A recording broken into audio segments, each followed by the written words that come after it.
आज की वीडियो में हम पढ़ने वाले हैं the CSS box model using div।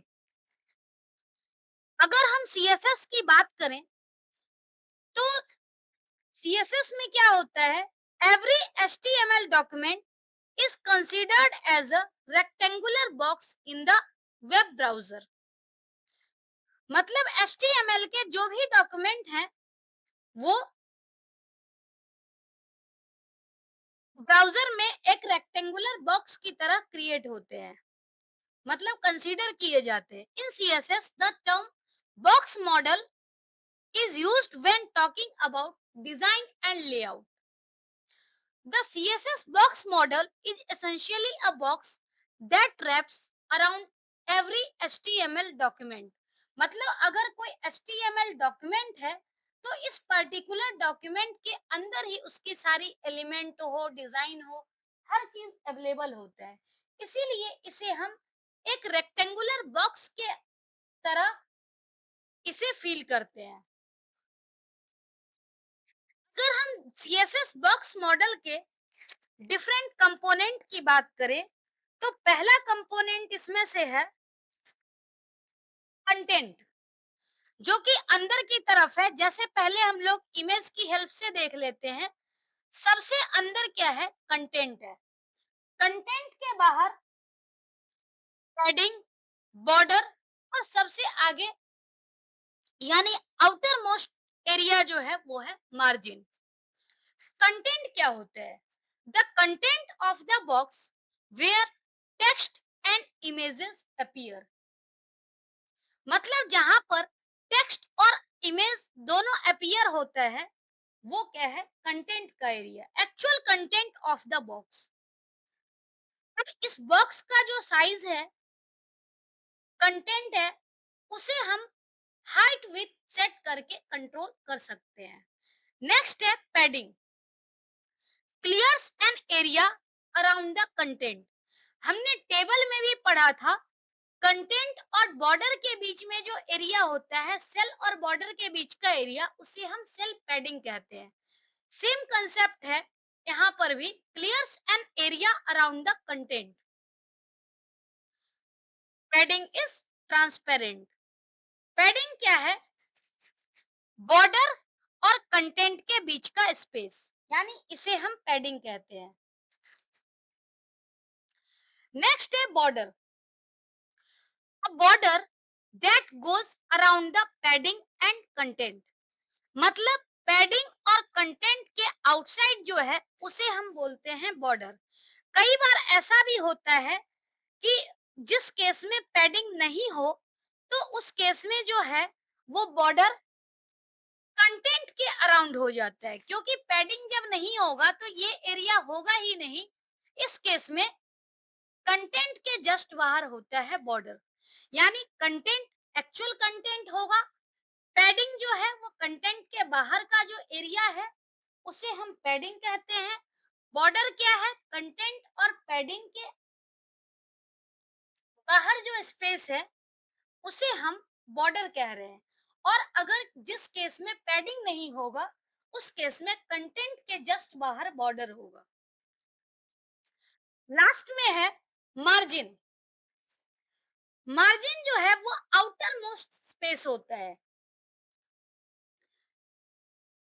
जैसे एक एलिमेंट है और दूसरा एलिमेंट इसके साथ होगा, तो एक एलिमेंट के साथ जो दूसरा एलिमेंट है तो उसके बीच का जो स्पेस होता है उसे बेसिकली हम लोग बोलते हैं मार्जिन। यानी मल्टीपल बॉक्सेस अगर एक जगह है तो उसको सेपरेट करने के लिए हम मार्जिन का यूज करते हैं। मार्जिन क्या है, clears an area outside the border. मतलब बॉर्डर के आउटसाइड का जो एरिया है वो क्या है, मार्जिन। मार्जिन ट्रांसपेरेंट होता है। अब अगर हम सीएसएस के बॉक्स मॉडल की बात करें तो इम्प्लीमेंट करने से पहले हम ये जान लेते हैं कि इसका यूज क्यों किया जाता है। जैसे बॉर्डर जो ये बॉक्स मॉडल है इसकी हेल्प से हम लेआउट को कंट्रोल कर पाते हैं। जैसे हमें स्पेसिंग, अलाइनमेंट या फिर एलिमेंट साइज, ये सब अगर हमें डिफाइन करना होता है तो ये हम बॉक्स मॉडल की हेल्प से कर पाते हैं। दूसरा क्या है कि जैसे मोबाइल फ्रेंडली या फिर कोई अदर डिवाइस है, उसके अकॉर्डिंग लेआउट जो है वो एडेप्टेबल होता है, यानी कोई तरह का लेआउट इशू नहीं होता। और भी फायदा क्या है, जैसे अगर कोई कंटेंट के बीच में या मल्टीपल एलिमेंट है तो उसके बीच का स्पेसिंग, अलाइनमेंट, ये सब यूनिफॉर्म रखने के लिए सीएसएस बॉक्स मॉडल की नीड होती है। तो ये कुछ बेनिफिट था। अब अगर हम इसके इम्प्लीमेंटेशन की बात करें तो सीएसएस बॉक्स मॉडल को हम कैसे इम्प्लीमेंट करते हैं। It is implemented by CSS bye defining properties of the div tag with in the style tag. मतलब div टैग की प्रॉपर्टी को हम with in style tag define करते हैं और इस तरीके से सीएसएस बॉक्स मॉडल जो है वो डिफाइन किया जाता है। अब यहाँ पर div, इसके अंदर हमने डिफाइन कर दिया विथ, और ये सारे चीज पिक्सल में है। विथ है 320 पिक्सल, पैडिंग यहाँ पर है 10 पिक्सल, बॉर्डर है 5 पिक्सल, मार्जिन यहाँ पर है 0 पिक्सल। तो इस तरह से हम कुछ भी वैल्यू लेकर के यहाँ पर डिफाइन कर सकते हैं। मेनली हमें div टैग का यूज करके स्टाइल टैग में हमें डिफाइन करना होता है इस बॉक्स मॉडल को। अगर हम बात करें तो टोटल विथ, कंटेंट का टोटल विथ अगर हम निकालना चाहें तो क्या होगा इस केस में। जैसे हमने देखा 320 तो है, ये तो कंटेंट का है जो कि एक्चुअल विथ है कंटेंट की। उसके बाद पैडिंग के लिए हमने 10 पिक्सल यूज किया है। तो पैडिंग जो है, पैडिंग तो चूंकि दोनों साइड है, विथ 320 पिक्सल, पैडिंग की अगर हम बात करेंगे तो जिधर से भी हम मेजर करें पैडिंग दो साइड है, यानी 10 पिक्सल है, इसका मतलब 20 पिक्सल पैडिंग हो गया। ऐसे ही बॉर्डर भी जो है वो दोनों ही साइड है, तो बॉर्डर को भी हम क्या करते हैं, डबल करके यहाँ पर लिखते हैं। जैसे 5 है तो बॉर्डर जो हो गया ये भी 10। उसके बाद हमने मार्जिन 0 डिफाइन किया है। तो इस केस में अगर हम देखें, मार्जिन इंक्लूड करके हो या फिर मार्जिन एक्सक्लूड करके, दोनों ही केस में क्या आ रहा है, 350 पिक्सल जो है वो टोटल आ रहा है यहाँ पर हॉरिजॉन्टल स्पेस ऑक्युपाइड। यानी जो हॉरिजॉन्टल स्पेस है कंटेंट का, जैसे 320 पिक्सल है, उसके बाद पैडिंग 10 पिक्सल इधर 10 पिक्सल इधर 20 पिक्सल हो गया, बॉर्डर यहाँ पर 5, इधर भी 5, मतलब 10 यहाँ हो गया और मार्जिन 0 है। तो इस केस में मार्जिन विथ मार्जिन और विदाउट मार्जिन दोनों ही केस में क्या हो रहा है, हम total 350 pixel horizontal space calculate कर रहे हैं। अगर मार्जिन डिफाइन करना होता तो मार्जिन के केस में हम फिर क्या करते, जो भी मार्जिन का पिक्सल होता उसको हम डबल करके ऐड कर देते। तो ऐसे हम हॉरिजॉन्टल स्पेस कैलकुलेट कर सकते हैं। अब the box model allows us to add a border around elements and to define space between elements। मतलब सीएसएस बॉक्स मॉडल जो है वो एलिमेंट के अराउंड बॉर्डर भी अलाउ करता है और एलिमेंट के बीच में स्पेस भी डिफाइन करने के लिए अलाउ करता है। तो ये बॉक्स मॉडल का फीचर है। अब नेक्स्ट है setting the width and height of the element using the box model. अगर हम एलिमेंट के विड्थ और हाइट को सेट करना चाहें बॉक्स मॉडल, तो उसके लिए हमें क्या करना होता है। In order to set the width and height of an element correctly in all browsers, you need to calculate the padding and margin accordingly।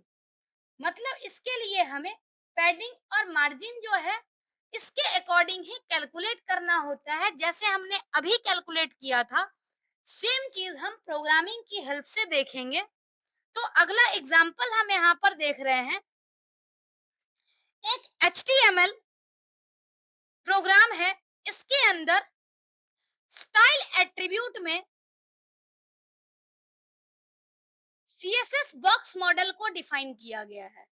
अब ये CSS बॉक्स मॉडल में क्या है, 320 पिक्सल विड्थ हमने डिफाइन किया, पैडिंग 10 पिक्सल है, border 5 pixel है और बॉर्डर का कलर सॉलिड ग्रे, मार्जिन 0 हमने डिफाइन किया है।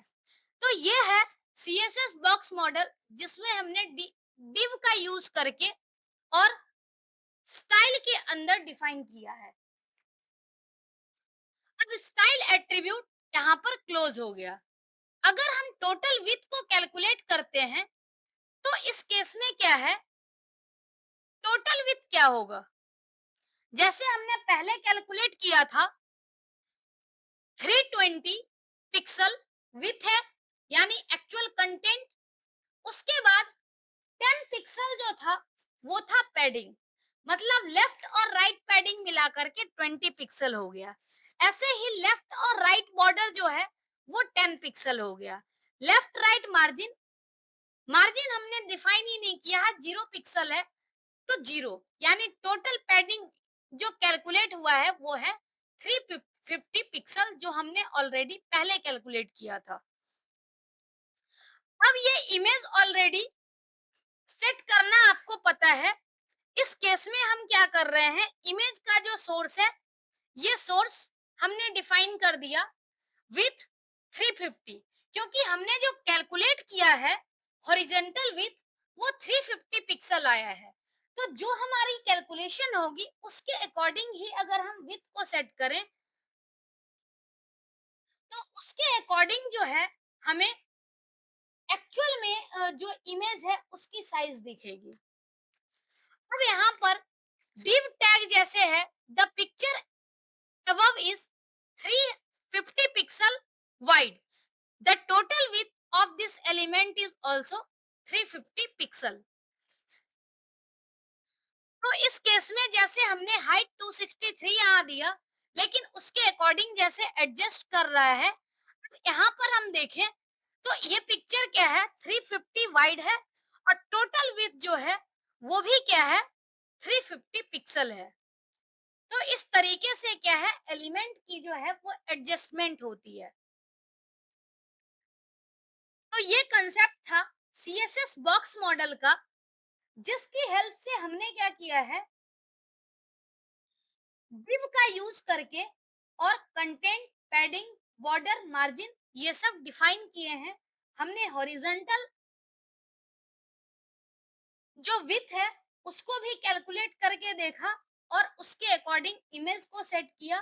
तो ये सारा कंसेप्ट था CSS बॉक्स मॉडल के बारे में। अब नेक्स्ट जो CSS का लास्ट वीडियो है वो है CSS सिंटैक्स और टैग्स, तो उसके बारे में हम डिटेल में पढ़ेंगे। आज के लिए इतना ही। Thank you so much.